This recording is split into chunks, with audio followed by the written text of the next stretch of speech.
On today's episode, we invite Drew Rohaley from the Last Row podcast to put Ghostbusters 2 to the ultimate test. Being miserable and treating other people like dirt is every New Yorker's God-given right.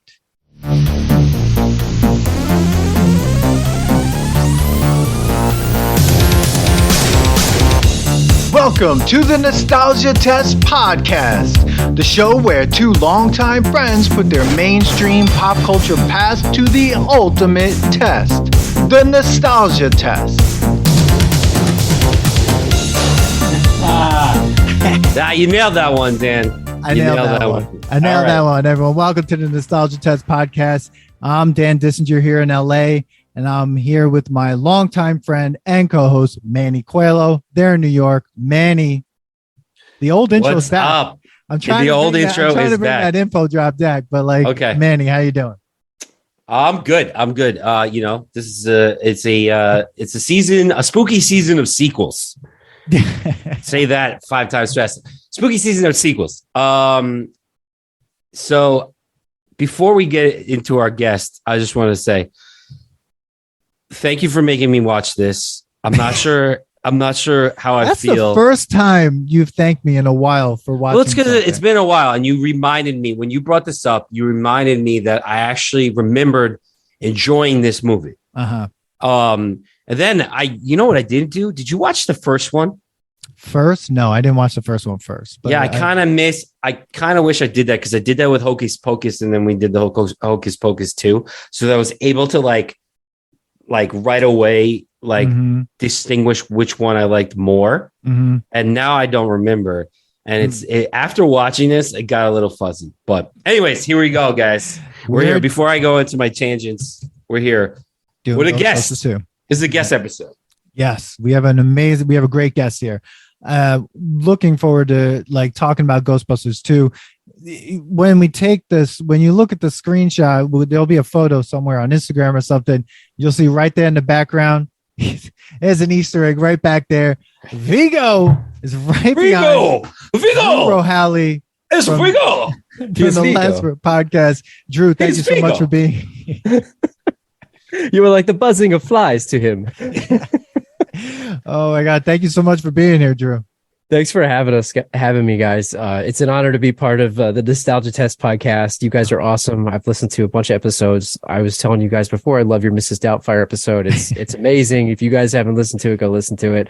I'm a big Ghostbusters 2 fan, and let me tell you, I'm excited to be here talking about Vigo the Carpathian with you guys, the Scourge of Moldavia.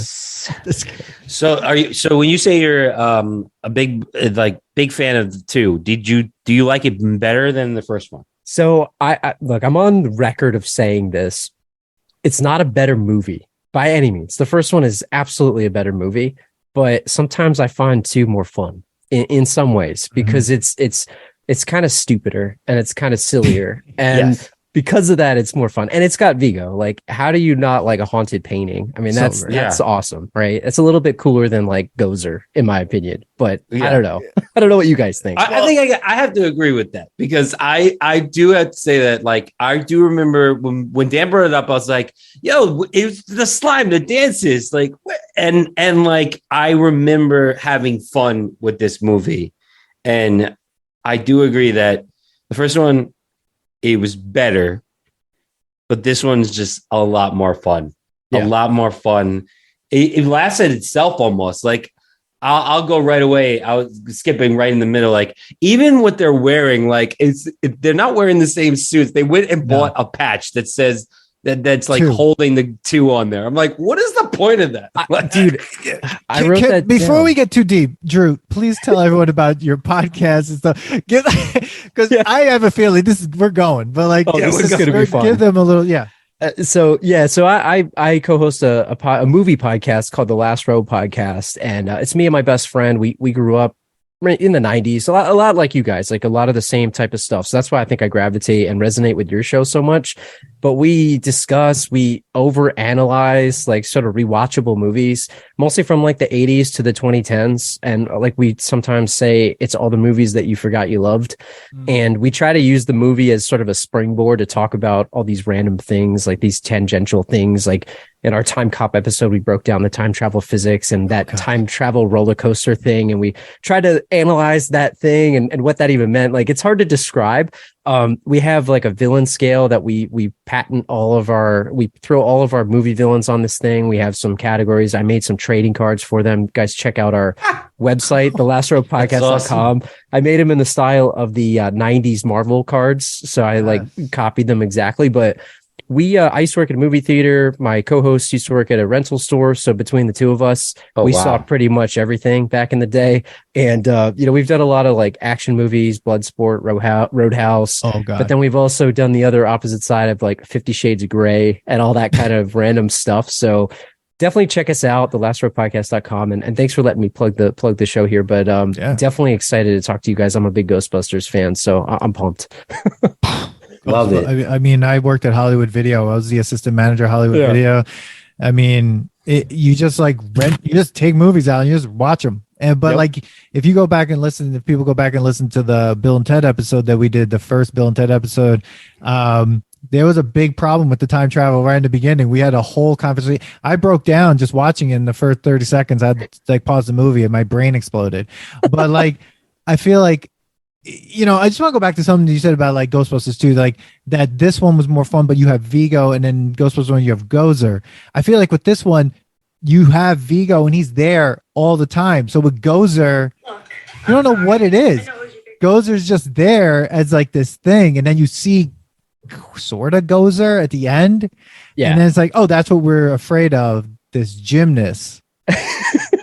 with the 80s like moosed up hair and like bubbles on them. Like I didn't know what it was, but with this, it's like very specific. It's like, here's the painting, here's the river of slime, here's this stuff, so there's like, it's very much more like, this is what you're supposed to be scared of. This is the threat. This is the threat right here. Yeah, I feel like, and Vigo, to me, you could argue that he's almost like underutilized in the movie. Like he doesn't get out of the painting much, And thank God. Like, have you guys seen the picture? You guys have definitely seen the picture of the behind the scenes where like the actor's like sweeping the floor, and it's like Vigo the Carpathian sweeping the floor of the set. It just looks so ridiculous to me. And like, I don't know, I need more Vigo in my life. Like, the thing about every frame of Vigo was like, seemed like the camera was glitching. Like, it was like the worst special effects, even worse than the first one. And I was like, wasn't this years later? Like, why are we watching? Like, why is this that terrible? It was like almost like every time it was like delayed, I was like, and like one of like the times where like his face shrinks in, and there's like you could like find that like effect on Instagram where it's just like a shrunken in, like almost kind of looks like the pig face thing. Pig face, yeah. And I'm like, what was the point of all this? Is like, oh, we have this graphic, let's use it. I was like, that's how they used to edit like wedding videos. Like, what was this? And then I was like, why aren't they using his like the actual actor more? Like, weird. Like, did they just not have the budget? No, the movie cost like 30 or 40 million dollars in 1989 to make. That's a lot of money in 1989. Yeah. Like, you're talking a huge box office like film. So they could have had more in the special effects. It sort of still just looked like Ghostbusters 1. Yeah. In many ways. Yeah. But it was 5 years later. Yeah, I wanted like, I was expecting more. I have a lot to talk about that. I was expecting more technology at that point. Like, it's 5 years later. Like, why are we not seeing? Like, I don't know. Like, was the film 5 years later? It was. Was it true? We got the slime blowers. I mean, that's upping the technology. Oh, that's right? true. So you get to. Yes, did you guys have that stuff as a kid? See, I had all the toys when I was a kid. I had the proton pack. I had like the slime blower. I had one of those things. You had the slime blower? Yeah, it didn't actually blow slime, but it was pretty awesome, right? And like, I still have a lot of the figures right now, and it's like I kept them, and I'm glad. But like, do you guys think? So do you guys think this is, like I was saying, I don't think it's better than the first. No, but it's in some ways it's more fun. Like, do you guys think it is? Like, it gets a bad reputation because it was more kiddie, right? That was like a thing. It's like, oh, it's a kiddie. I mean, it opens up kiddie, right? Mm-hmm. Like, it opens up like them at a party. Yeah, like, not even make. Well, no, it opens up. That's true. It opens up. Yes. Kid almost gets run over by a car with the remote control stroller there. Yeah, the remote control stroller. So it does open up in a way. I feel like scarier. I thought it was scarier than the first one. It would open up scarier than the first one. Where in the first one, the woman walks down the library and then the books, and then she sees something that we don't see. Where in this one, it kind of was more, I felt more tense. But the idea that it's 5 years later, New York has like wrote off the Ghostbusters. Everyone's suing them. They have nothing. This is like Rocky losing all his money and no one giving a fuck to help him.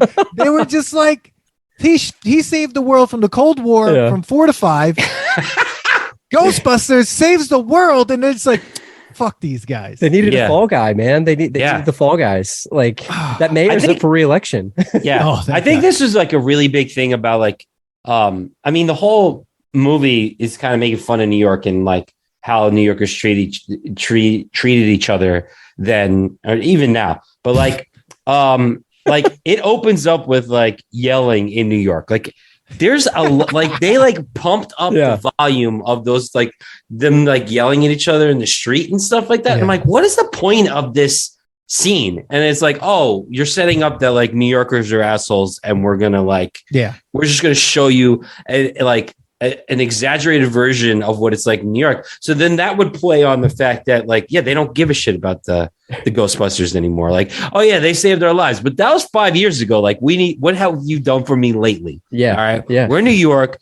Things move fast here. New York. The New York minute. Get with it. The New York second. Yeah, there you go. Like, that was 5 years ago. Like, who cares? Like, what do you now? Come on.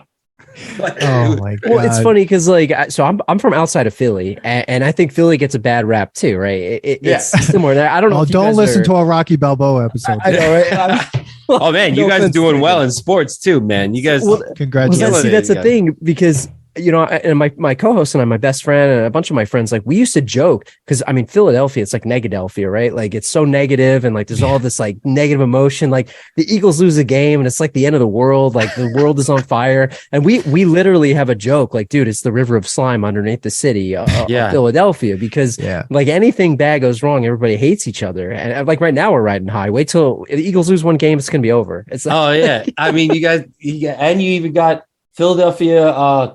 Phillies going to the World Series. The Crew's playing NYCFC, my team, in the conference final, the semifinals to get in for MLS. Like you guys are killing it. So like you guys are almost like hugging each other right now. Like now we got blasted by the positively charged slime. Yeah. Oh my god. We're with Janosch in the end here. Oh god. Exactly. They opened. I'll agree with you, Manny. It was really sad to see them singing in that birthday party. Yeah, I was literally the real Proton packs. Like they came in there with nuclear reactors on their back. Yeah. Everyone should be dead after that. Like it should. There should be a horror movie. There should be like Ghostbusters 3 horror movie where it's like people turned into zombies because they've been like next to the Ghostbusters. Like the Ghostbusters really just fallout. Like they basically created like I Am Legend. Like they're the ones that did it. Yeah, how much are you guys willing to pay to have the Ghostbusters come to your kid's birthday party? Because I want to know, like, how much were they charging for that? Is it like $50? I mean, they were rock bottom here. This was they were. This is what gets me. This gets me to a point. Like, Winston needs a whole movie. That man has had to deal with these assholes. Like he is like they all like Ray has a bookstore. How's he afford a bookstore if they're being sued? Why is Egon being allowed to do any sort of scientific research, and Bateman has a show? What is Winston doing other than birthday parties? Yeah, come on. Like he gets to like. There's no story ever for him. I hate that. Best part about it. The best actor. The best part about it is that like. So they're at the party in which like other people could have played 2 minutes of the movie. Yeah, and other people could be playing the Ghostbusters. Like I used to get hired to play Batman at children's parties, like when I was working for a DJ company. Like these guys are the actual Ghostbusters. They're the Ghostbusters in a broke down car. And they're not. The kids didn't even care. They want He-Man, man. They're like, give me He-Man. Like give me He-Man, a fictional character. You literally battled a ghost. a satanic entity like trying to From destroy Samaria. us. See, this is where they went wrong. What they needed to do is they needed to bring Slimer, right? Because like Slimer is kind of their friend, right? At the end, like doesn't like Slimer like live with them? He's like the pet in this, and they said it was like as a result of the cartoon, right? Because the cartoon That's like right. popularized it. Because in the first one, he didn't even have a name. No, It's like they did it. But you're right. He is sort of like the pet. He's like the dog of the firehouse. Yeah, like so they should have brought him to the party. Like they would have gotten paid a lot more of like all of a sudden they like put on a show that they're like capturing Slimer, you know? Like, oh, Slimer's here. And like they're like, put on your proton back and like pretend. And like Slimer's like, all right, fine, I'll do this for food. Like whatever. That doesn't, I don't know. What does Slimer even eat? Because like he eats and it'll fall. Like what is he what does Slimer do? Stomach. I don't know. Like what is the point of Slimer? He drives a bus. Like what? That's where like comic relief. That's where 25 million went because he looked actually pretty good. He looked better than he was the best one. Best looking one. Best looking one. That's for sure. That's for sure. God. You know what? I'll tell you where Winston Zedmore was. He was principaling a school because he was selling crack in the school in the substitute. Remember? He becomes the principal. God, that's right. Yes. Ernie Hudson, yes. man. He is awesome, by the way. And I agree with you. He doesn't get enough love in the Ghostbusters series. Like, what does he say in the first one? I've seen shit that'll turn you white. Like he's the real man. He's the everyman. Like he's the guy that you live through because these other guys are all these crackpot scientists and wackos, and this guy's just doing a job. Like he's just a gun for hire. Yeah, man. it's so funny because he like how did he get that job anyway? Because he just wasn't scared. Yeah, Ad agency. Yeah, An ad in the newspaper. That's they were the thing, looking he's for like, someone. Gotta hang out with these It's stupid on white LinkedIn. dudes who are crazy. I got to do this grunt work. Like he's like he doesn't care. He's like, all right, let's do this. Like, Oh my God. So I mean, let's just obviously there's no order here. So No. I'm really curious some of your favorite scenes from this, or even like because I have favorite minor characters too. But like, what are some of your favorite scenes from Ghostbusters? Ghostbusters 2, like in this one. I absolutely love and need a spin-off series of Dr. Peter Venkman's The World of the Psychic. Like I need to see that as an actual show. And what channel was that on? Was that like a public access channel? Like that's what I wasn't sure about. Garbage. Right? Like, but I love that scene. Like that to me is ridiculous. And just anything with Janosch. Like Janosch and Peter McNichol puts on like a freaking acting clinic, man. Like Amazing. he invented this character and he's so funny. Like all the lines are amazing. one of my favorite lines is like, "Where are you from?" He's like, "Upper West Side." The Upper West Side. He everything he does is, and I'll say this: when I was a kid, I thought Ghostbusters 2 was also the scarier Ghostbusters because like when he shows up at Dana's apartment, Sigourney Weaver's apartment with the blackout, which we have to talk about how the Ghostbusters get to dig a hole in the middle of the street, like that long, that was great. that long, right? So anyway, there's a blackout. He shows up, and then his eyes like are flashlights. Oh man, Yeah. That when I was a kid, I was like, no, we're not doing this. he's like, creepy the whole out. time. Man. He He's such a creep. Like Yeah. from start to like right in the beginning, you're like, this guy's a freaking creep. He has the creepy vibes hitting on Dana and then also wanting to take the baby. Like, I'll tell you, dude, you're right. Like, you nailed it. That scene with the eyes, the shoe scenes when I was a kid that scared the crap out of me. That and in Pee-wee's Big Adventure, Large Marge. When she goes my God. like in the truck. You know, I still think about that. Like sometimes when I'm like driving late at night, like that scene, I like crosses my mind. Like for like, it lives in my head rent free, but like for a split second, like I don't think about it too much, but I remember that. Oh my God, that scene was. But like him walking down the hall, like you're right, like that freaked the hell out of me. And then him with the baby carriage in the air when he's flying to get him off the ledge. That's freaky, man. Scene confuses me. This is a scene from like towards the end of the film where like the Janosch like has to get the baby because like the basically the plot of the movie is this: the Vigo is coming back to life, is trying to come back, so he needs a child to like put his soul inside of, I guess, and then to be reborn. So they pick obviously Dana's kid. Why not? So Why not? like, so then because there aren't so many other kids that he could have just gone to an orphanage and gotten a kid. Exactly. So they this go movie would have been over. they get he grabs the baby because the baby's standing on the ledge, which that is a weird scene. Yeah. And to me, I'm like, is he a ghost? Like, because he's transparent. So. Is he in the museum when he does that, or did he leave, become a ghost, and then go back and then become like not? I think like, he was astral like projection or something. I think it was astral projection. Yeah. Like I think he was given that power by Vigo. that scene was so weird. And I mean, dude, like, can we? I know you want to talk about scenes, but I want to talk about the fact that like everyone is selfish in this movie. Yes. Okay. No one cares about anything but themselves, and I'm talking about everyone. I'm like the secretary. Like they're like making out, and there's a baby they're supposed to be watching. And let's just talk about the fact that they went on a date when the baby had been attacked. Like, I'm not going on a date. I'm staying with my baby.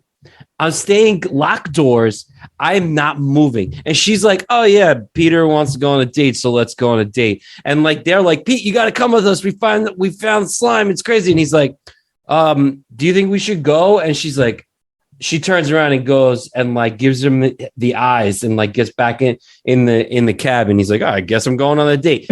She didn't care that they found the slime that attacked the kid.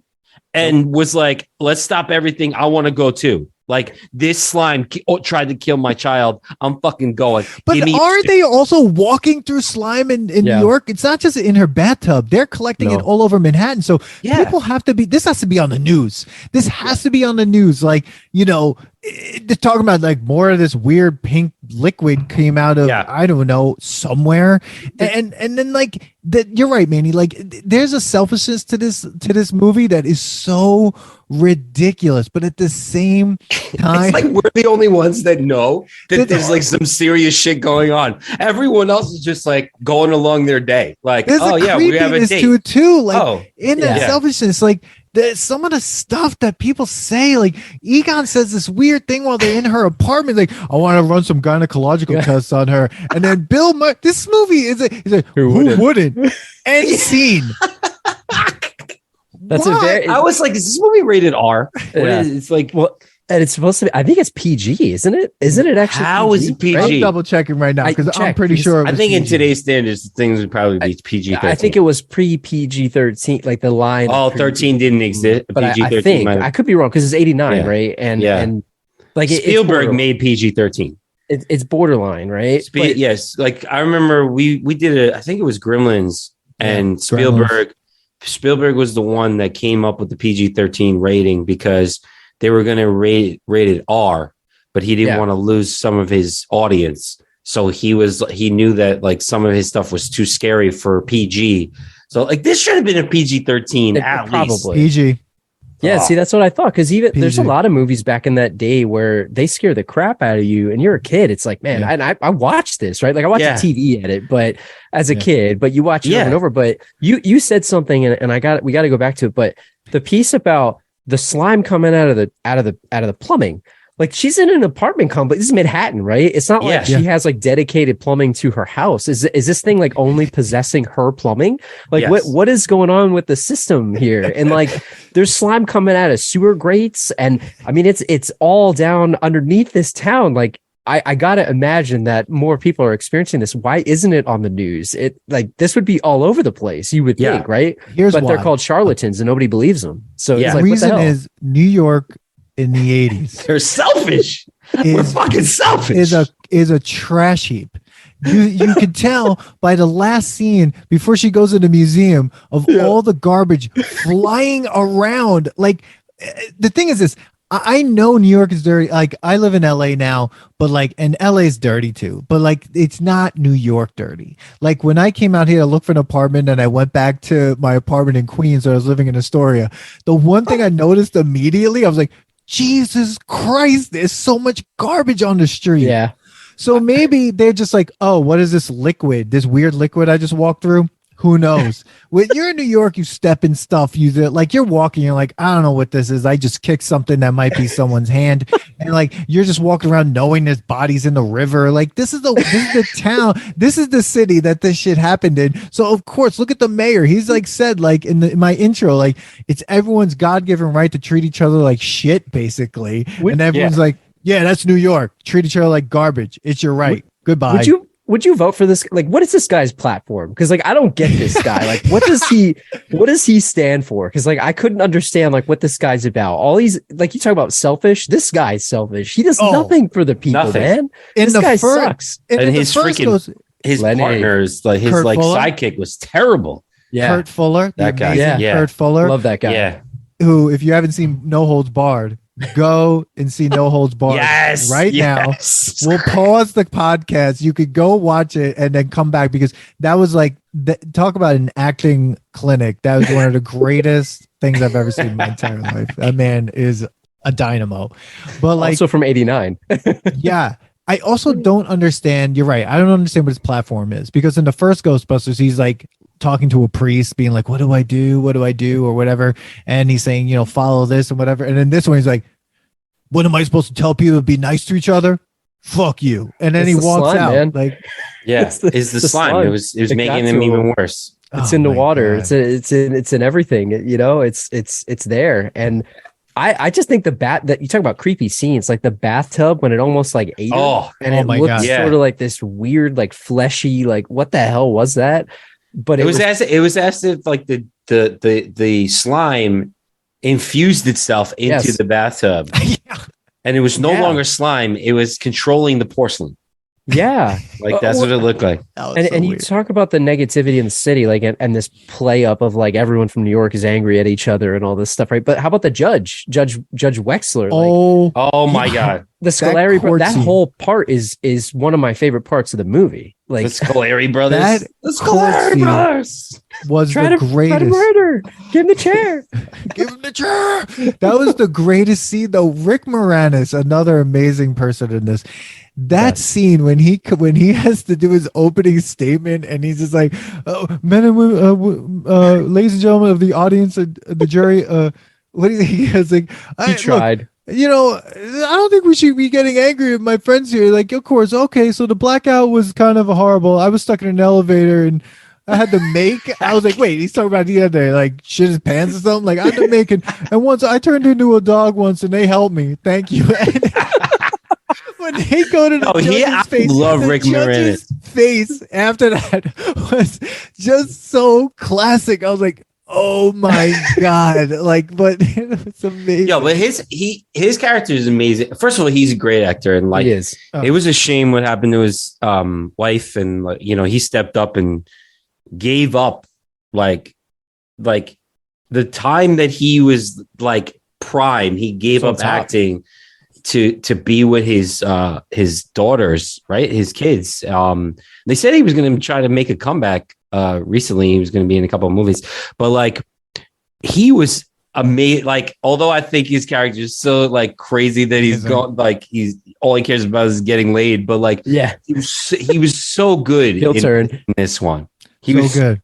Yeah. But like, what's weird is like, he said something about where he lives. He's like, something about living with his mom. It's like, didn't we forget in Ghostbusters 1, he had a kick-ass apartment. Yeah. He had a killer accounting business. But like it's almost like Ghostbusters 1, the world doesn't exist. It was almost like the you know, Thanos snap. Like it was like the 5 years, exactly 5 years. Like it was like 5 years, boom. Like things didn't exist. Like, no, you didn't used to have this awesome apartment by yourself, you know, and have like this awesome party that he was having. I mean, to be fair, that building did get destroyed in the Gozer. True. I want to ask everyone. I want to ask you guys. Like, so I wrote down something. I was like, is Ghostbusting just about destroying everything? Yeah, it is. Yes. I mean, you know, the ballroom in the first one, this one, they just destroy the museum. I mean, the Statue of Liberty will never be the same, although it's nice in the end there, which I don't believe. Impossible. It is, and they don't care about collateral damage, man. That's not part of what they care about. They just that goes back to like The Incredibles, like when isn't there this whole scene about like how they're suing superheroes because superheroes end up like destroying like the cities that they help protect. Yep. Like they should have brought something up like that. There's like an insurance guy who like insures the Ghostbusters. Cause like imagine that insurance, like it's like, yo, you're gonna destroy a bunch of things because you're trying to kill things that are invisible. Like they, you know, things go through them. Like they eat stuff that doesn't even stay there. Like, of course you're gonna destroy something.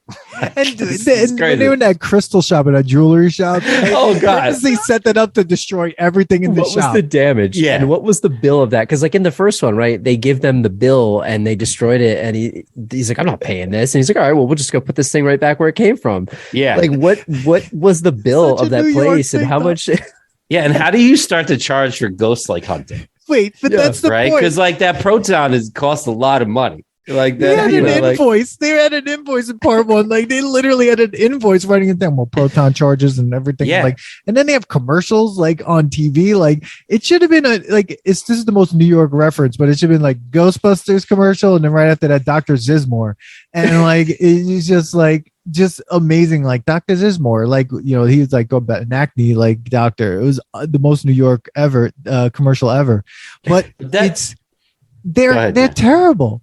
They're not good at their jobs. That goes back to like they're only really good at like cheesy ass commercials and like great one liners. Like when they come back and they're like, yeah, that's right, we're back, and they're all like, you know, excited that they're back because like ghosts are back in town, and like like the montage of things that are happening, and like all of a sudden the commercials and stuff come out. Like that to me is the funniest part. Like that montage is so fun. Like I was excited watching that, you know. The best part about it, though, to me, and a lot of this is like the tongue-in-cheek aspect of them being like these, like essentially exterminators, right? They're crappy exterminators, and like I think that is what makes it so funny, because it's this play on that, and like even in the first one, it's like, oh, cockroaches, and the guy's like, man, it must be a big cockroach. Like all those things that they play on that, and I just find that so funny to me. And the fact that they are kind of like crappy at their jobs, like, you know, I guess you don't really see it too much, but you see some of this stuff. But I just find that like probably the best part. And you talk about collateral damage, like you mentioned this earlier, digging the hole in the middle of the street in Manhattan, like, and the fact that the cop comes up and they just make up this story about, you know, the phone lines and the gas lines and the power outages, and then they literally knock out the power to like half the island, which is hilarious to me. I mean, they just do whatever they want, and I think that that's what makes it so funny and like this fun thing to watch, because it's so ridiculous. Like it's over the top. It's basically a movie of sketches, right? Yes. Like you're like you like the Bankman show. That was basically him going like, yo, we're just going to put this on and like make fun of these kind of shows. And he's like, all right, there's your sketch. All right, we're going to do a sketch where we're making fun of New York accents and like, you know, contractors where they just say anything and people usually just believe them because they're just like, whatever. Like there's even a joke is like, I don't even know what part of this was like. He's like, it's like a cop in a donut factory. Like what? And that's the thing, is like they're so, oh god, I don't know, like there are a couple things. I almost don't want to do this, but like I want to go all the way back to the first scene in the birthday party and just say, are we serious that like someone that they're singing the theme song to the movie it's very meta. It's like a Jaws 4 when they're like doing the Jaws movie in the movie. Well, I mean, I guess that they're also laughing at themselves that this was like a money grab, right? Yeah. Like, oh, we're going to do this and we're going to make fun of the fact that like we're now singing our own theme song. And they kept the firehouse. If they got sued by everyone, how did they still have this building? It should be dilapidated just like when they first got it. Yeah. I think, you're right. And the fact that it was software, and you mentioned it, I think Manny, you said this earlier, when the actual logo that they're using is the two, which is like, that wouldn't actually be, it's like we're back, but why would you have two? Right? It wouldn't be, but it's like self-aware, and it's kind of stupid, but that's what makes it funny. And that's kind of why I like the second one so much, because it's kind of so dumb that it's great. Like, I don't know why. The first one is a great film end to end. This one has a lot of awesome moments, a lot of great characters. as a movie, yeah, it's not as good, but it's like fun because it's so self-aware and stupid. That's why I think love it. I think you do appreciate it more by knowing one, right? So like, yeah, some sequels stand alone. This sequel does not. Like, you'd have to watch one to appreciate the funny meta and joking that they're kind of poking at themselves in this one, because you'd be like, what? Like the two, like, it's just a ridiculous logo. Like, I'm just looking at it, I'm like, yeah, like if this was real, you would just like put on your suits again. Plus that costs money. Like, like graphic designers aren't cheap to redo a freaking logo. Like, they got it on Fiverr. You know, like, Fiverr. Like, listen, take this logo, put a 2 on it. Oh, okay. I think they added lights to the car. Like, it just like so top heavy. That car should have toppled right over. That thing was tipping over. Did you see when they turned around the corner there? Holy crap. Well, according to IMDb, there's a scene that scene where Ray was like driving crazily and like ran a red light. That's out of order. That actually is because apparently he's like possessed by Vigo, and that's why he's driving like that. But they cut it into the montage. I thought this movie this sounds so crazy. I put this movie in like, you know, like in Rocky 3, there are like bunch of fights. And then like, right. This is the Rocky 3. Yeah. Even though there's only 2 of them. Like, this is Ghostbusters 2 is like Rocky 3. There's more than one montage. There's a bunch of them, a bunch of like ghost busting. And it's a little longer, and it doesn't know what it wants to be. It doesn't know if it wants to be like in a way like a Rocky 1, Rocky 2, where it's just like a story driven thing, or totally Rocky 4 craziness. We're just doing this. And this is like right in that middle space, because it does have the, I love that you're comparing this movie to the Rocky franchise. Dude, I can't help it because it's so like that. When I was watching, I'm like, it's literally, this is what we're watching. We're watching a kind of a Rocky 3 like world, a movie that doesn't know if it wants to go all the way to be crazy, but still wants to be a character film, has 2 montages, multiple fights. Like, it's just out of hand. What did you guys think of the music, right? Because that was something else that I was curious about. Bobby Brown? You got Bobby Brown, you got the song, like, what is it? All of it is great. Like, the fact that he cameos in it. And I mean, like, let me just, can I hit you guys with some lyrics here for a second? Sure. Too hot to handle, too cold to hold. They're called the Ghostbusters and they're in control. Had him throwing a party for a bunch of children, all while the slime was under the building. So they packed up their group, got a grip, came equipped, grabbed their proton packs off their back, and they split. Found out about Vigo, the master of evil, try to battle my boys.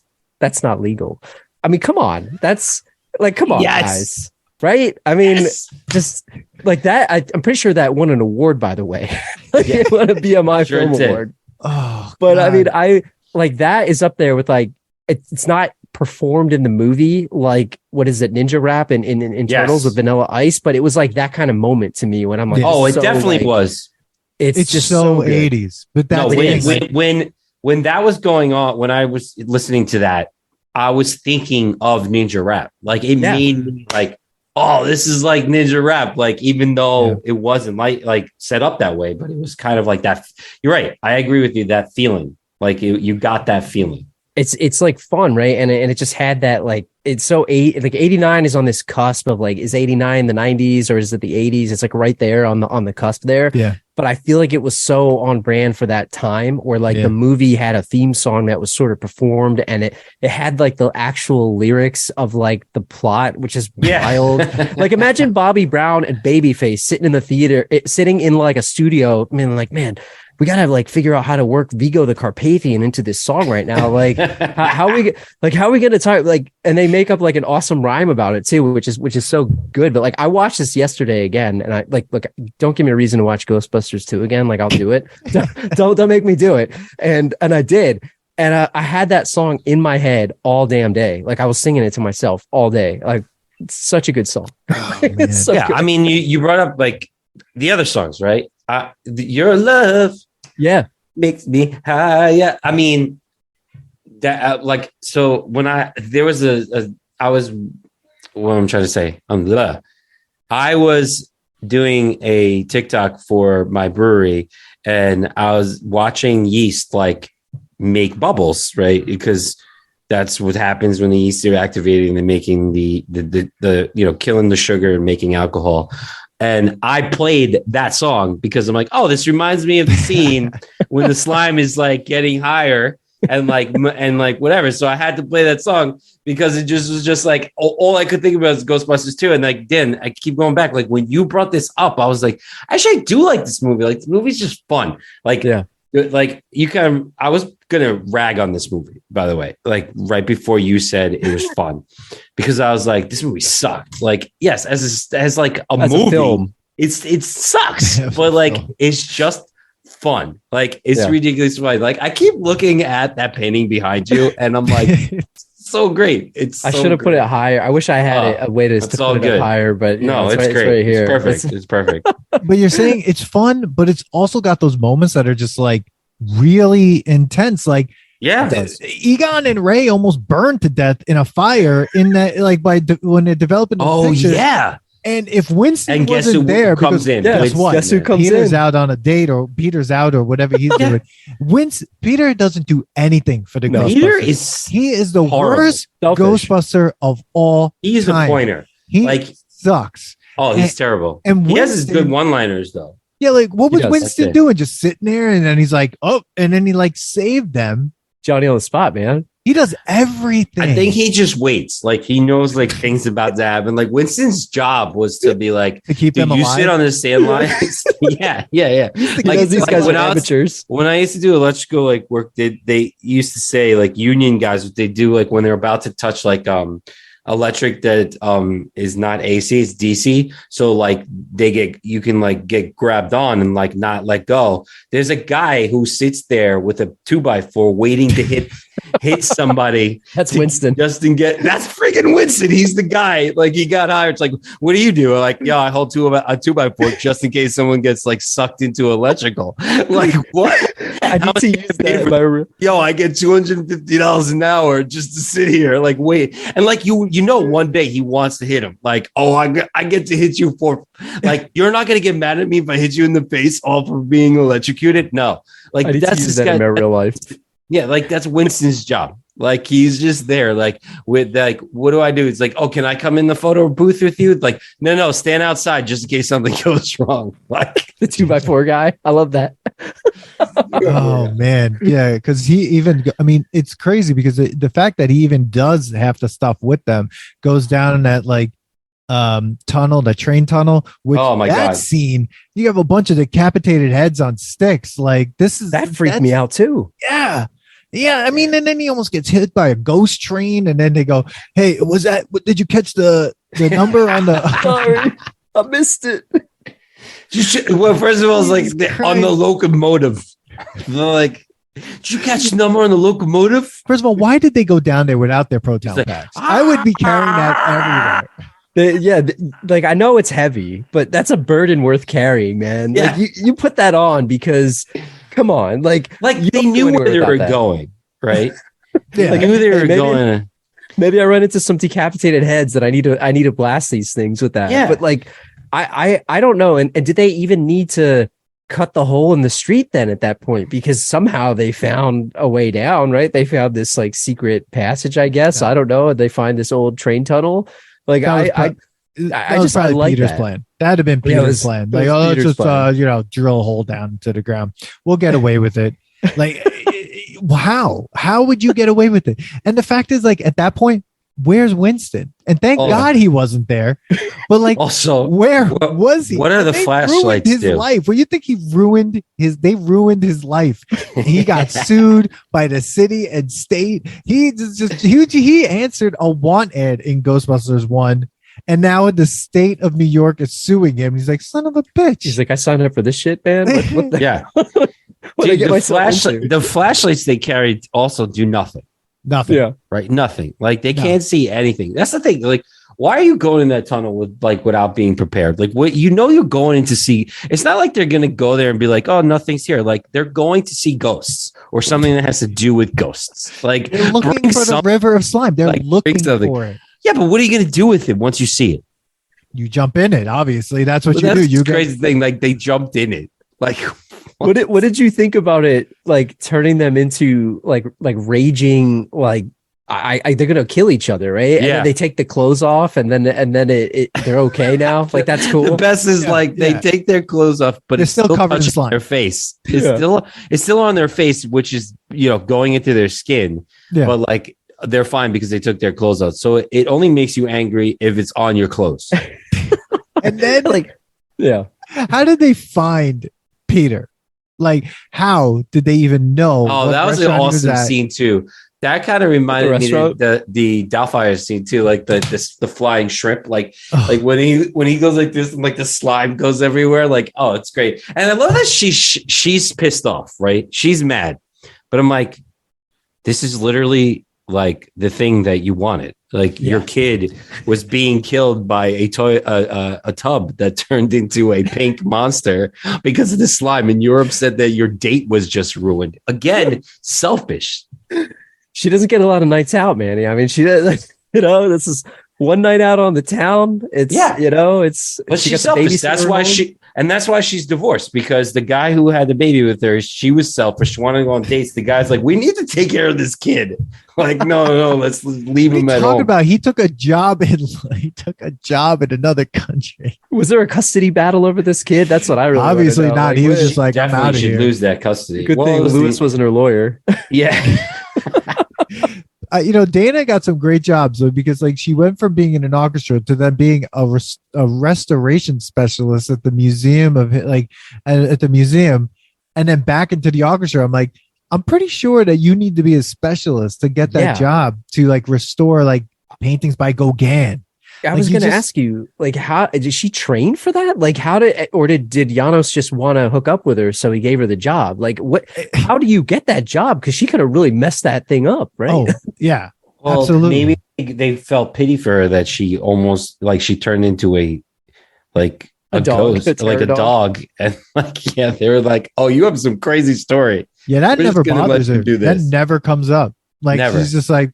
I mean, it should be like the first scene should be here in therapy, just being like, and she doesn't really have a connection to what's his name off of that. Rick Moranis. And they both turned into dogs together. Yeah. Like they share a PTSD story. They literally hooked up, right? Keymaster and the gatekeeper. It's like, what's going on with that? Yeah, she totally was like, wait, is the kid his? No. Oh my God. It's 5 years later. They should have been. That should have been 5-year-old kid, man. Awesome. That would have been awesome. I'm gonna pretend that it was like 9 months or 12 months later, whatever the hell it was, and I'm gonna pretend that you got. But think about it. They could have made him like the next, like the kid could have been the next evil thing that they had to like fight off, like get the evil thing out of the kid that was spawned by the creation of the gatekeeper. I'm still not convinced that. So I know that their sequel exists, right? Afterlife. I'm still not convinced that Vigo isn't partially in this kid. I mean, he was sort of in him, right? Like he saw his face. Like, are we so sure that that's it and it's over? He doesn't have some type of like fused DNA or something. Like, what's going on with that? They could definitely make that work. They like should. if they came out with like the Afterlife 2, right? Like because I thought that the Afterlife was good. I liked it a lot. And they could definitely be like, like the kid, like, oh, why is this person so evil? And it's like, well, he's the baby that was like, part of, Vigo being almost took over. And maybe like he did get in there, like, but like something needs to trigger it. Like slime comes back. Slime comes back. Do you feel like, do you feel like his plan was kind of weak? Like he's got to he's in a painting. So I guess what can you really do? Like you're in a painting, you got to get some guy to help you out. But like he possessed a baby. Like does the baby? So does he have to grow up? Like do we have an evil baby? That's now what I was trying to figure out, because I'm like, he can at any point, if it's just the baby.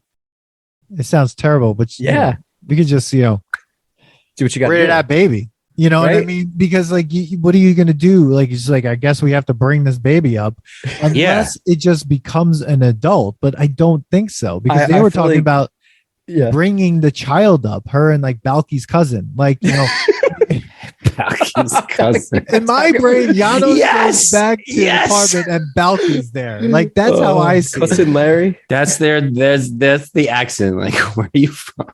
That's how I see it. Like, I feel like they're both from Mypos.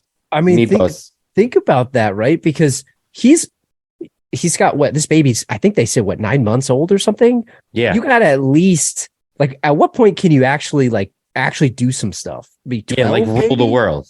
Yeah. So he's got to be like at least 12. I mean, I'm thinking like Game of Thrones era. Like he needs some guidance. Like, is Janos really going to be like somebody guiding this guy? No, I mean, he's going to put in some time before he can actually take over the world. I mean, 12 years is a long time, right? Like, first of all, Janos is going to be the first one to get killed. Once the kid gets of age to do that, he's going to be like, I'm practicing, and he's dead. Like, he's out. Like, why not just take over Janos? Like, I don't understand. Like, he didn't have to be that. Or Ray, right? Or Ray. away. Yeah, he was already kind of taking over Ray. So it's That like scene's hilarious. all he needed to be is alive to do anything, right? To have his power. So it's like you said, like, was all of a sudden the baby going to be like this, like, you know, a baby boss type character? Long Like, plan, man. like, you know, yeah, it was really flawed. Like, could have definitely that's what they could have done a 5-year-old, and it could have been her child from, you know, 1, and a 5-year-old would have been a little bit better. Not great, but at least 5.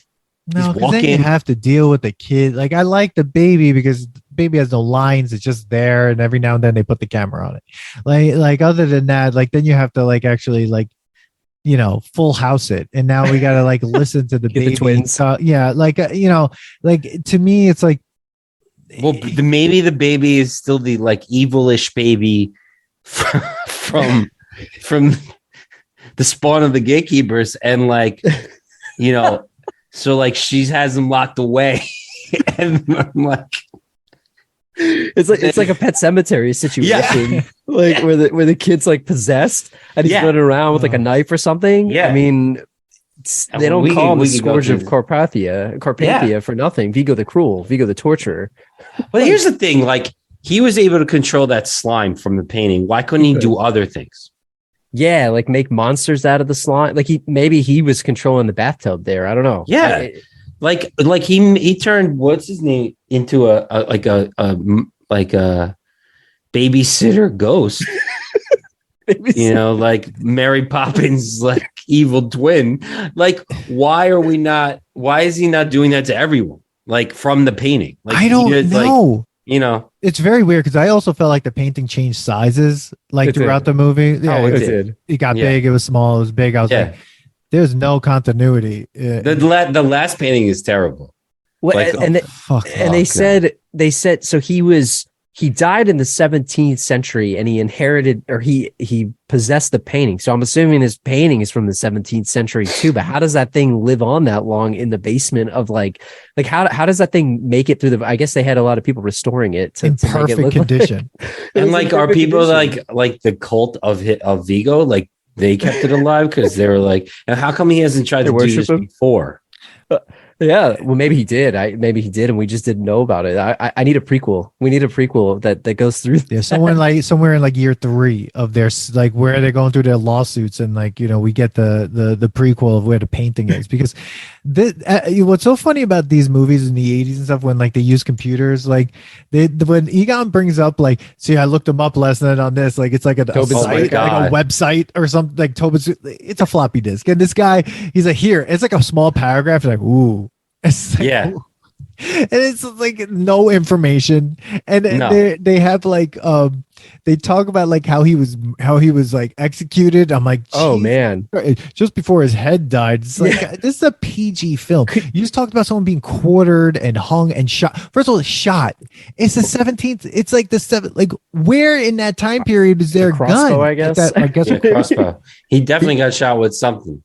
He was poisoned, shot, stabbed, hung, stretched, disemboweled, drawn, and quartered. Like, that is, I mean, how do you? And then his head was alive until it died. I guess apparently it's until his head died, as you said. Like, I mean, he's a very powerful magician, I guess, as Janos says. But man, to be able to survive that and then drawn and quartered, like, I mean, this dude has seen some stuff. He's Jason Voorhees. He is. Like, dude, they should have brought his whole body back, like into different, like all his body parts just start to. They have to reassemble him. That would have been like some horrible shit. Yeah. Man, instead of the painting, they got to find the bones and like Yeah, reassemble the cult of exactly. Vigo, man. Yes, Exactly. Maybe there's some like satanic, Yeah. Probably like a Maybe ritual cult going out on. there. Well, maybe the cult of Vigo, maybe those are the people in the movie Cobra. And like Yeah. they were too busy clinking the axes together in the basement. They never got, oh damn, we were supposed to put those bones together. We need some like power metal band called the Cult of Vigo. Oh Like that, my I could, Yes. you know, I just feel like I don't know. Cult I've of always Vigo. joked about having some type of metal band that's Ghostbuster themed. You know, so title track, "Don't Cross the Streams," all these ridiculous songs. But we need a Cult of Vigo. That is a Wow. power metal band waiting to happen, in my Oh, opinion. That is hilarious. That would be amazing. I would buy that album immediately. Do you like Vigo better than Gozer? I do personally, but I think what sucks is like because we don't get to really know Gozer. We just see Gozer at the end, and it's like that's it. That's Gozer. Where Vigo is like in there. Yeah. Sumerian god is pretty awesome. Like in the theory of a Sumerian god and like that awesome place where he or they were, whatever the person is, but like that tower and the light show there versus like being in a painting. Like I don't know. I guess she's in a refrigerator too, but it's kind of like it's kind of powerful. But Vigo, like the idea of Vigo is powerful. Yeah. But in theory, he's pretty weak and he gets defeated very easily by like a slime blower. It's pretty pathetic. Yeah. Like my thing is like you could have just like cut the painting. Yeah. And Get a knife. like during the day, just like cut it. And like that's it. He's gone. That's He's all they had to do. That's all they had to do. They didn't know where Gozer was, what Gozer is in Ghostbusters 1. Then you have Stay Puft Marshmallow Man. Like in this, it was like, but that like the Stay Puft came from someone's mind, right? Like that was because like they thought of Stay Puft, right? So like that villain was so much more powerful that they were able to try, like, yes, not Stay Puft, but the fact that like that he could or they can make you think of anything and it would just appear at its most evilest form. Like, what did this guy do? He just was like standing there and like going like this a lot. Like, he made the slime. That's it. Yeah. I mean, but wait, he got out. So why couldn't he just stay alive that way?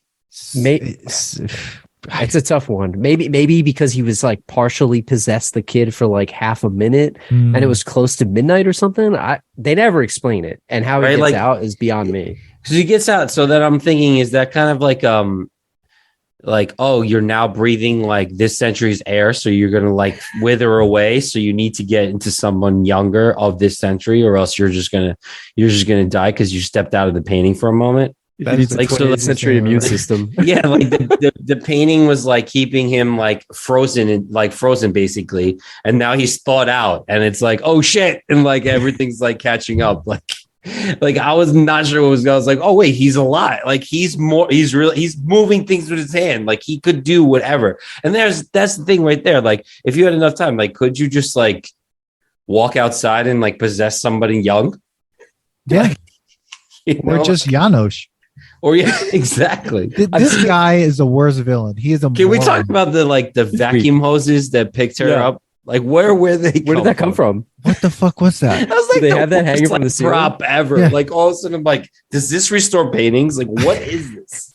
Like that was like they were like picked that up at Home Depot. They're like, well, we need something scary looking, kind of like that could like, pick her up, like a shop vac. Go to Pergamon. It's like what's our budget now? Well, we spent it all on Slimers, so and Bill Murray's salary most likely. Get some shop vac hoses and tie her up. You know, they can't have like cool tentacles or like ectoplasm and stuff on that. No, they should have done that. And they like keep the hose, like just crazy. They keep leaving the kid just like in random places. Yeah, like between pillows. Like why? They're feeding you French bread pizza, which is a thing I haven't had since I was like 10. And then they're just like, and then they're like, oh, stay back here while we fight an entity somehow and figure this out, who then paralyzes us with the worst visual effect of all time. What do you mean? That was kind of like a Star Wars effect, like when Palpatine gets turned into. He's like, yeah. Like that was but then the moron Bill Murray's like, what was his plan? Wait over here. You know, what about all the stuff flying around the room? Look, if I'm her ex-husband, you got a custody battle on hand here. This kid is.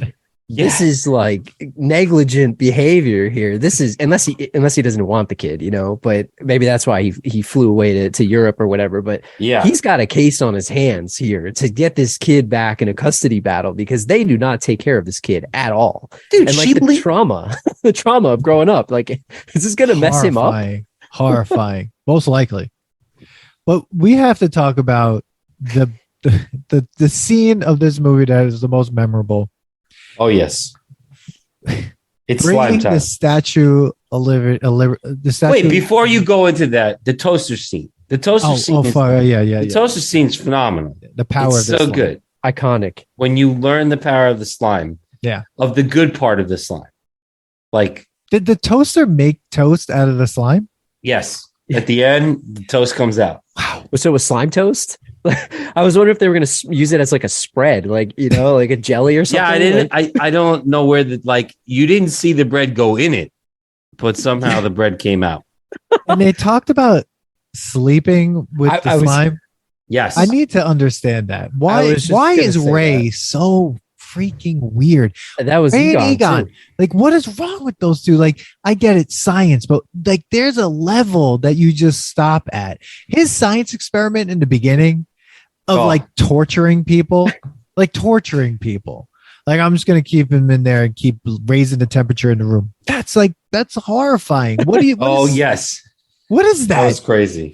It's messed up, man. Give him the puppy. And he's getting money for this. He's getting money. Take away the puppy. Take away the puppy. No, but you said it. Like, I don't want to take it too far in the gutter here, so you guys can pump the brakes whenever you want. But like, he's talking about using this stuff as, I'm assuming, as some sort of lubricant or something. Like, you know, it's like you're sleeping with it. Like, what the hell is he doing with this? And I won't go much further there because I don't want to take it too far in the gutter. Oh, it's fine. Man, it is like, what the hell was he doing with that? And then did that have any type of psychokinetic effects? Like, if he was using that, like, you know, if it's maybe that's why he was so easily like possessed by Vigo.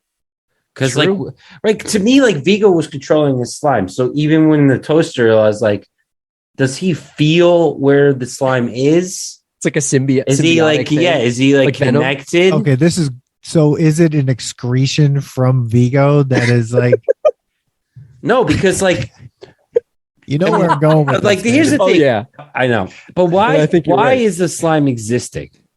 Anger.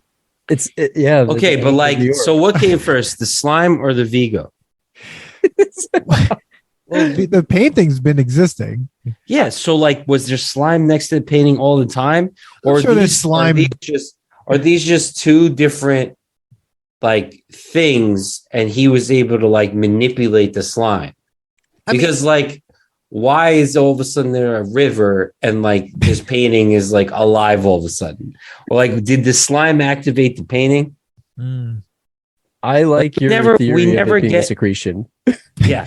We never get like an explanation of like how he all of a sudden like this painting had to be somewhere. Somebody had to be next to it all the time. Like why is it only when you know they put it in this museum that she's at that it becomes like a whole big like it triggers to be alive? And how many unsuccessful takeovers of other babies did he have throughout the years? Like we need a series. We need I love pushing series, and we need a series of. I think the series failing. I think it's a crossover between this and Indiana Jones. I feel like Indiana Jones found this painting. It is in that room at the end of Indiana Jones where all that stuff is, and they somehow brought it to New York, and that started this kind of like. I need that movie in my life. Yeah. Oh, dude, that would be great. Like they're like pushing. They're pushing the arc. They're pushing the lost arc, net passing it, and you see the painting, and like someone's grabbing it, like auction number 427 just got. I'm pretty sure this has some. If this was in an Indiana Jones movie or a show, 100% the Nazis are trying to buy this. Yeah, like that's what's happening, and then they put it away, and then it somehow ends up in New York. New York is already. I mean, I've lived there. You step in things, you're like, that could be slime. No idea what. Yeah, they're like you need slime to activate this thing. They're like, oh, just put it in New York and This is New York. Who knows what's there?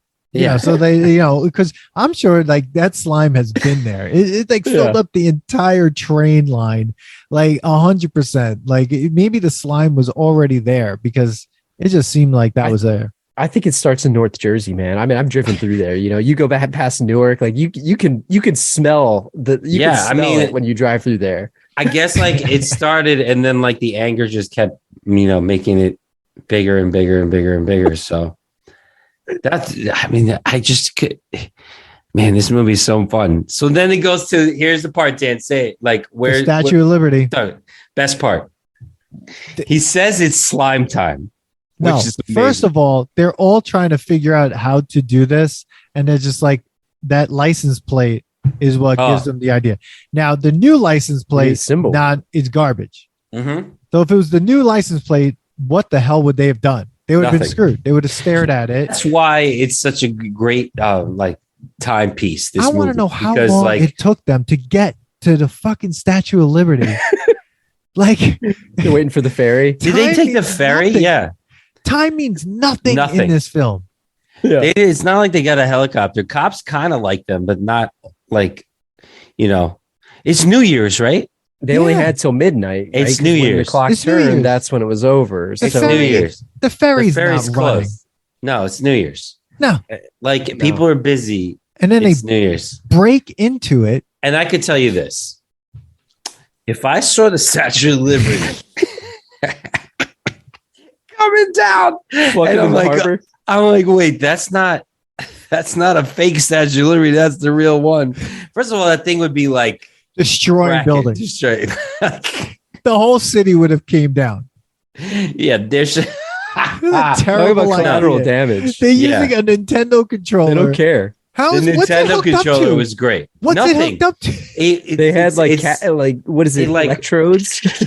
Like it was like going everywhere. They brought an entire sound system. just the way the slime took over the tub. Oh my god! It is now taking over the shape of the Statue of Liberty. That probably they should have made the Statue of Liberty with smile. That would have been phenomenal. That probably took them what? Forever to fill. That's a week-long project, man. Yeah, at least. And there's no way that slime in that tank was able to get the whole Statue of Liberty. No. They needed like 20 tanks. And then they hook up a sound system. They hook up a Nintendo controller, and then the thing explodes. Everyone would have seen that from the island, being like, there was a huge explosion, right? And then they're like, let's go. They don't know how deep that is. Did they Statue of Liberty is sink? It would go right to the bottom of the fire. Did they tell the mayor they were going to do this? Like nobody was freaked out. No. Like no, because they skipped the whole scene where like they were institutionalized at some point. That's the best part. That's the best scene. They're trying to explain this to Bill Murray's brother, right? The actual actor. They're like trying to explain this to him. And he's like, okay, guys. Yeah. Okay, buddy. Like imagine if this was real and you're sitting there. Like, I think about this all the time. Like, imagine, saw this actually happen. And you're trying to explain this to somebody. They don't believe you at all. And you get committed. Like, what do you do? Like, you do what Bill Murray does. He put his head on the table and he's just like, I think these guys are completely nuts. I'm pretty sure he was just exhausted at that point. Being like, I can't believe we're still filming this fucking movie. Yeah. Probably. That's for sure. But you're right, though. They got committed. And the only way they got out was because the mayor was pissed because he's like, I got nothing else. Because this guy's such a pathetic mayor. Like, he sucks. He's the worst mayor ever. And he just, the Ghostbusters bail his ass out every single time. Without him, he wouldn't even got elected. Or maybe he got moved out of office here. But dude, like the committed scene, like, so they get mad, or he gets mad because he had them committed. So he gets them busted out and this other dude gets fired. And that's it, right? So then you're right. They have free reign to do whatever. They take over the Statue of Liberty. And you said it best, like this thing walking through the harbor, like imagine movie over, like, sorry, it's too deep. And then they just drown. Like they just drown. Like what is their backup plan? Like they should have had a cutscene where Egon's like, okay, so Statue of Liberty is this high. And I know that I've done studies because there's no Google. there's no Google then, right? Like, so you can't just be like, yo, how deep is the harbor? Like, you'd have to Go to the like library. you'd have to go to the library for that. So like, there's like a whole scene of them going like, yeah, we could do this. Yeah, this is good. Like, And then they get there and they're walking through the narrow streets of Manhattan yes, with the Statue of Liberty.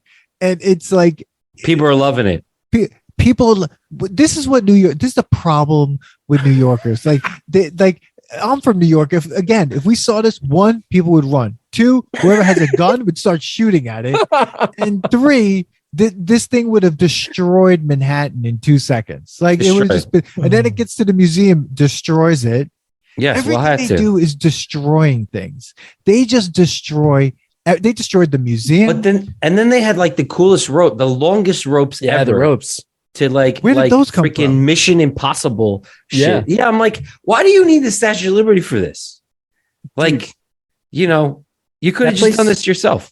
That place should have went down in flames. You saw the torch. She dropped the torch in there. That was it. Man. That's it. That the movie should have been over right there. Like, they should have the Statue of Liberty against like, oh man, imagine if Vigo he became as big. Yeah. And he was as big as the Statue of Liberty, and there was a fight like Godzilla outside. Oh, that would have been sick. That Repulsa. Again, they just paid Bill Murray way too much, probably. And there was like, that's probably Bill Murray and Slimer were done. Because if you probably see like trivias on this, like, did he even want to do this movie?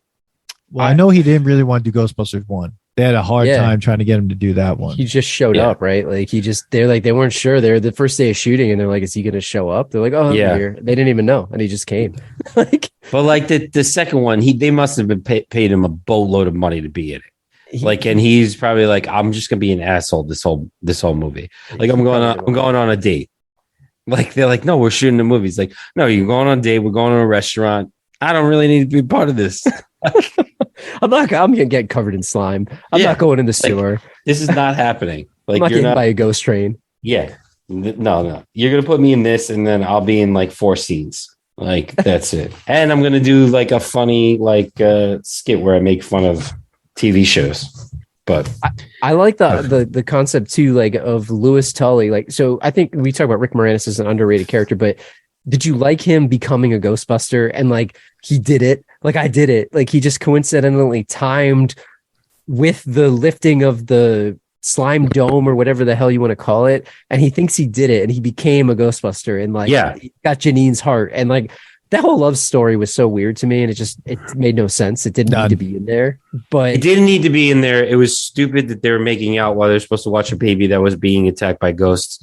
Again, selfish people in this movie, but I did like that story arc for him, that he became like a Ghostbuster, and like he thought to himself that like he did help, and like maybe he did by like being there and like the people watching and cheering and feeling better that like someone was doing something. But either way, I thought that was like a very like cool side story that was going on. Yeah. So some interesting trivia. So one, the actor who plays Vigo, the kid, that's his real kid. So the kid, the baby, though, kind of looks like him. Yeah, that's his child. The big forehead. So Janos, I didn't know this, but like is from Carpathia, which is why he knows all this stuff. So like, see, these things you don't hear. Wait, so Janos is from Carpathia. Yeah, like in the movie, like his character's from Carpathia. Dude, yeah, which is why he knows all this shit. The Vigo clan, the Vigo worshippers. He got this painting. Yeah. Right. Yeah. Like he's been knowing this story forever. That's right. Exactly. Like his family has passed this down. His grandma's like, your only job is to get this painting, find it. Like he like studied on how to become a specialist of paintings, the cult of restoring paintings, so that he could one day get this painting on his hand. Yeah. Wow. Yeah. So like, it's really interesting that I didn't know that. He was from the Upper West Side. It was just So, he's like, from Carpathia and he just lives Yeah. on the Upper West Side, and I guess the Upper West Side is funny. Like that's like a joke that doesn't make sense. I'm like, I guess you're from New York, Yeah. but at the same time, I guess they're just relying on the idea that the Upper West Side as a statement when he says Yeah. where are you from and he says in New York, because usually that's how I guess New Yorkers answer things. Like when we Yeah. say where are you from, you might just say where, the borough or the neighborhood you live in.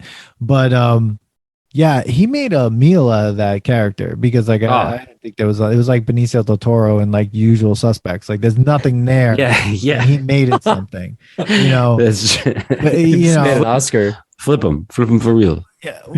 I don't know what the fuck. Like at the end of the movie, the Statue of Liberty is laying on the ground, which means that it fell over, Yeah. which Yes. means hundreds of people are dead. Like, Oh yes. all those people outside the museum should be dead. Plus, it should be broken into pieces. And people are collecting copper for scrap. Yeah, like I mean, it was the 80s. Like, people needed money. Like, they'd be Yeah. like, yo, it's here. I'm scrapping this thing.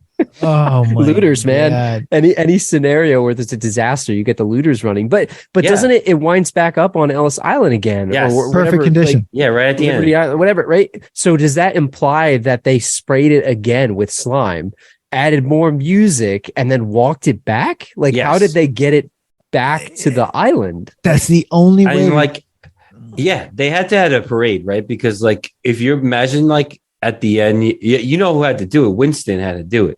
like, Poor Winston. The cleanup guy. They're like, oh, dude, He's man, racist. like, we're exhausted. I gotta go. I have to go. I have He's to going go on on a a date. date. I have to go on a date. We have to go sleep with the slime. He's going out It's again. like, dude, just play your music. It's fine. You know what it is? It's the Ghostbusters 2 like theme song brings back the Statue of Liberty. Because like, imagine bringing it back and not having a parade. Like all you're doing is like walking slowly. Like, oh, great. I'm gonna, like, bring it Oh, I back. can't wait to go home and take a shower. Like, Yeah. it's been a long fucking day. I'm sweaty, gross. So like, I had to deal with some like painting and slime, and this is just terrible. Like, this I mean, is- the song is called "On Our Own." It's probably like it should be called "On My Own." It's Winston's theme song. Like, he's doing all this by himself, man. Seriously. Like, man, you me should just see again? like Winston's like playing with the Nintendo thing. Like, oh, here we go. Oh, is this it? And you got people like spotting him. Winston Like- is the real hero of this movie. Yeah, And He really is. the best line, in my opinion, was like when Ray is saying, "It's like, hey Ray, would you like to move? Can you move? We'd like to shoot the monster now." Like everything is just said like, "Yeah, we're doing this thing, shooting a monster. We're here. Everything's sarcastic, whatever. Let's get this over with. I got to go home." Like it's kind of like that, but it's like the highest stakes ever because like there was already a ghost as big as that structure in Washington Square Park, like climbing through it. I mean, Yeah. people were dying left and right probably in this film, like that, like Yeah. just running. What's the from body stuff. count? That's what I really want to know. Yeah, That's what I really exactly. want to know. Oh man, exhausted, Manny. All right. Well, here we Drew. go, man. We're here. We're at the point where we're actually putting it. We talk some shit about it, but most of the time, mostly, I think we like this movie. Drew obviously I love really this likes this movie. So I love it. Yeah. Drew, we'll start with you. So, do you feel it passes the nostalgia test? Meaning, is it still good? Is it something that like isn't just nostalgic? It goes past that, or is it just nostalgic? It's something that you watch to like bring that up, or is it after rewatching it just like not having it? Like what we call, well, there's a lot of things at this point. Well, let's just say Water talkie. you have Bad. water talkie's bad. Water talkie's bad, or take off your pants and jacket bad. But that Sorry, I mean, I was told I was wrong about that, Dan. Well, that person's wrong. Yeah. I'll put it this way. Look, for me, it passes the test. Look, I'm biased. I'm a fan, but I feel like you could sit somebody down, and maybe you said this earlier, man. You kind of need the first one, at least get the characters. But I do feel like you could sit somebody down that's never seen this, and on some level, they'll enjoy it, whether they think it's ridiculous or whether they think it's actually funny.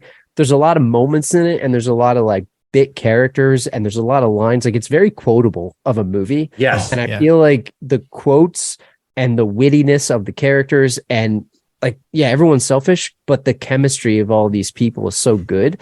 So for me, I feel like I think it passes the test because I think you could sit someone down and watch this. And I think most people would enjoy it on some level, whether they're making fun of it or whether they're actually enjoying it. like it definitely holds up for me. And I watched it again last night, and like I wasn't bored for a second. So I don't know about you guys, but I'm biased for sure. But I think it passes the test. Manny. I was gonna say no. I was gonna say it's just nostalgic, but I'm sitting here and I'm thinking like, do I want to watch it again? And the answer is yes. Like, and if you told me, even if I didn't want to watch again, I will probably watch this next year, around this time. Like, so it's not a movie. Like when I always say like, oh, something's just nostalgic. Like, I watch it every once in a while. And like, I don't like, I only watch it for the nostalgic reasons. Like this is definitely watched because of nostalgia, but like it is fun. Like what we're saying, it's just like a fun movie. It's funny. There's so many jokes about New York and how ridiculous New York can be. And it's just funny how like things have kind of changed in New York, but like then like they kind of haven't at the same time. And just like, I found the whole movie like a joke on New York. And I thought it was great. And yeah, I think you definitely have to watch one to understand that this one is a funner movie.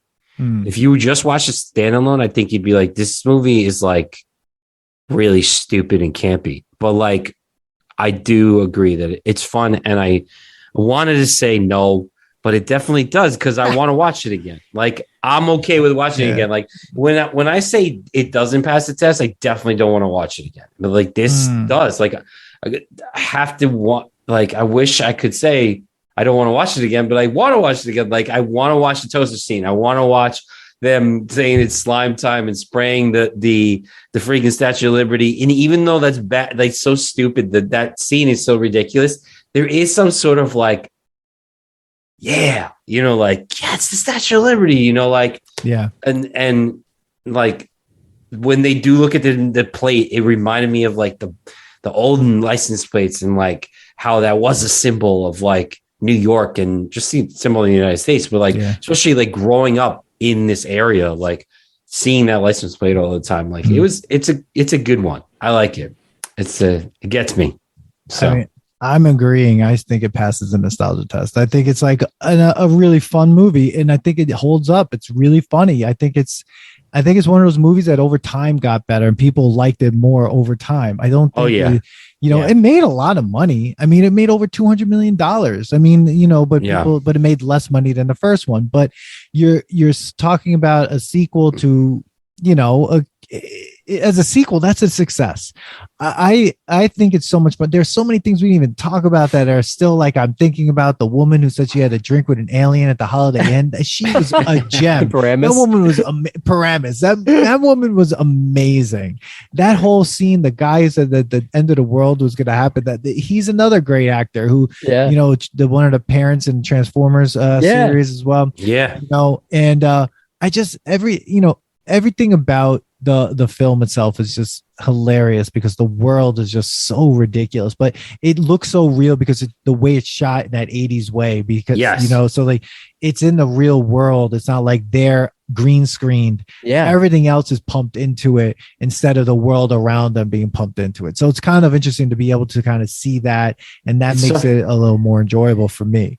It's funny. I would say, Dan, it's funny. Last thing that you mentioned that it's like in the real world, where because I'm thinking about like the Ghostbusters cartoon and how I love the Ghostbusters cartoon. It was fun. But like the thing about that is that you could enjoy like you can like you're in a cartoon, so like you're in a different world where this one was like. We were trying to have fun in a comic book way, cartoonish way, but in the real world. Like there was even like a Teenage Mutant Ninja Turtles original movie feel to this New York. Oh yeah. Like this was like the way they shot New York back then. It was like, it was gritty. If Casey Jones showed up, I would have been. Dude, if they had a crossover of like the ooze, like the ooze was being made like, the secret of the ooze is really the slime. Like, I mean, it's too many ideas. We're giving too many ideas away. we are. You guys got to sell this stuff. You can't. You don't give it away for free. Dan and I say that we do this all the time. Like we were talking about I think they are coming out with it, or rumored to be coming out as like the prequel to Rocky, where it's Rocky and Apollo when they're younger and they're living two separate lives, training and like, you know, growing up in Philly, and, you know, Apollo growing up where he grew up and like making his way, and like kind of like their life, like Paulie, like why does Rocky love Paulie so much and let Paulie do whatever and stuff. So, and we're like, damn, we're giving this away. And I think they are coming up with like a prequel to that. So I still watch the cartoon, by the way. So like I have a 6-year-old daughter, and like I'm getting her into this stuff now. Okay. And it's funny because they started putting the Ghostbusters YouTube channel will put the episodes out like on Saturday morning, and they'll live stream like a new episode. Oh man. So, dude, talk about nostalgia. Like it brings me back to being a kid. Like you got to wake up, and you can't like just on demand, like you watch it. And now it's on demand. So if you go on the YouTube channel, you can watch a whole bunch of the old cartoons. And that's so cool. It holds up to me. I mean, it's a whole nother topic for another day, but man, it is, it's a fun cartoon. And I love that growing up. And like the Ninja Turtles one, like it's just, they don't, I hate to sound like an old man, but they just don't make them like they used to, man. They just I mean, this show is basically two old men complaining that they don't. That's why I like it so much. Like we discussed it all the time about how like, the on-demand stuff kind of ruins people's nostalgia, or just like the feeling of like we were just on another podcast discussing on another episode how sometimes it's fun to get all the episodes of a show all at once, but then there is something to the new way of like some shows where they only release them once a week so that the zeitgeist goes slower, like that you can sit and you could talk about it. Like your kids are excited to wake up at Saturday to watch a new episode. Like their kids nowadays don't get that. Like it's just like, oh, I just want to watch this. All right, let's just put it on. And it's like, no, there's something cool about watching it and then Monday talking about it at the water cooler or at school and like, yo, did you see that?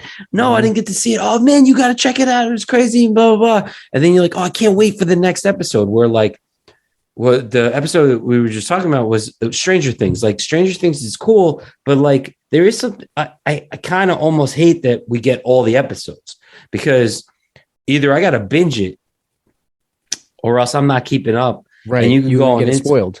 Yeah, or you go on Instagram and there's a meme already about it, you know, about the last like the last episode, and you're like, what the hell, you know? So like, that's where kind of that's cool that they're doing that. I like it. That's cool. And then I remember the intro to I could see the intro to that show. Yeah, and it's fun. Yeah. So. One last piece of trivia before we end. Okay.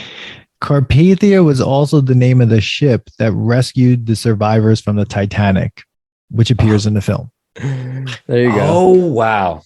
So people, Ghostbusters 2. A deep cut there. Yeah, that's really deep. Holy cow. So we did it, put it to the test. It passed 3-0. All three passed. I mean, I felt it was going to happen when I was watching it, but this was really fun. Drew, thank you so much for being here for this episode. We had a lot of fun. Why don't you tell everyone again where they can find your podcast, and how they can get in touch with you? Yeah. Thank you guys. First, thank you guys for having me. Like I've been a fan of you guys, and this is an honor for me to be a part of this, and, you know, just really appreciate it. But, thanks again. And it's just been so fun talking to you guys about Ghostbusters 2. My podcast is The Last Row Podcast. You can check us out, thelastrowpodcast.com. We're on Apple Podcasts, Spotify, wherever you get your shows. Check it out, and give us a subscribe and check it out. And I'll leave you guys with one quote. What I'll say is, death is but a door, time is but a window. I'll be back if you'll have me. So. Wow, that's awesome. Well, definitely. I would love to have you. That's how I to end that. Yeah. If you guys will have me. But thanks again so much, guys. It's been awesome to talk to you, and really appreciate it. This was a lot of fun. Thank you. And everyone out there, we'd love to hear your opinions on Ghostbusters 2. Send them to us. You can email us at thenostalgiatest@gmail.com. Follow us on Instagram and TikTok at The Nostalgia Test, Twitter at Nostalgia Test. Like and subscribe everywhere you find where you listen to your podcast. And we'll see you on the next episode, everybody. Peace. Thanks for listening to today's episode. Please subscribe to the Nostalgia Test podcast to know when new episodes drop. Don't forget to leave us 5 stars and a positive review so more people can find the podcast. Share your thoughts and memories on today's topic on our Twitter at Nostalgia Test and on Instagram at The Nostalgia Test. Tune in next time because you never know what pop culture will pop up on The Nostalgia Test.